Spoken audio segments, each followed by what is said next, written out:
This short video is to show how to set up notifications in Navision 2013. First off, I'm going to go to a customer list, find the customer I'm interested in editing. Once I'm on that customer card, I'm going to go to the navigate in the ribbon and I'm going to look for email list. Clicking on that gives me a table in the background where I can enter email addresses for the customers.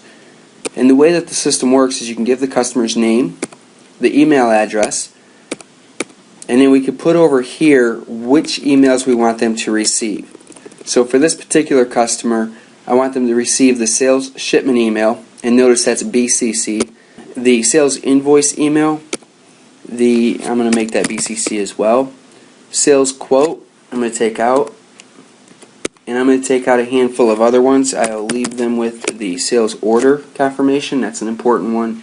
So what I've done is I've taken the time to update which emails this customer is going to get, and I've changed those to BCC. The importance of putting BCC on there is when the email is sent by Navision, it'll hide the email address from the recipient. So if we have multiple recipients on one customer, they won't see each other's email addresses.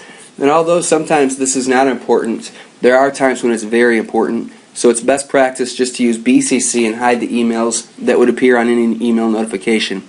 In our new system, there will be some emails that go to consumers when our customers enter the consumer's email address. In those cases, it's very important that it's BCC for the customer so that the consumer does not see our customer's email addresses. So please use BCC as a standard when you're setting up emails.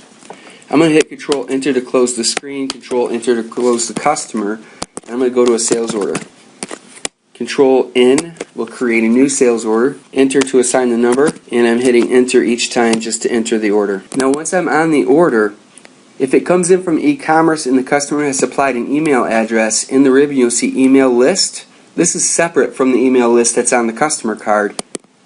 This email list is specific to this order, and it can contain an address that the customer supplied from e-commerce. Or you can enter an address here if you're requested to do so. And this is where we'll put our consumer addresses. So this is where addresses go when we want a person to receive notifications just related to this order. And if it is a consumer's email address, we'll want to check this where it says consumer email. And what that does is it restricts the email to go to the consumer only. Hit Control Enter to close that screen, and I'm going to process this order through so we can look at the notifications. Now that the order is processed, you can go to your emails and you can find those notifications.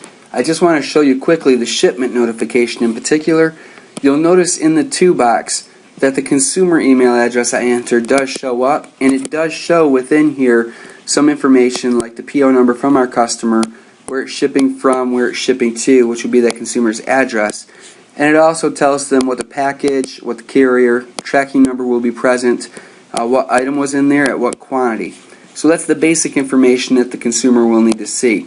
What's important is because we have the shipment notification on the customer card, those notifications that go to our customer set up as BCC, you'll see their email addresses do not show up on this email.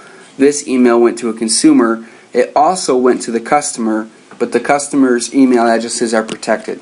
That's why it's important to use BCC.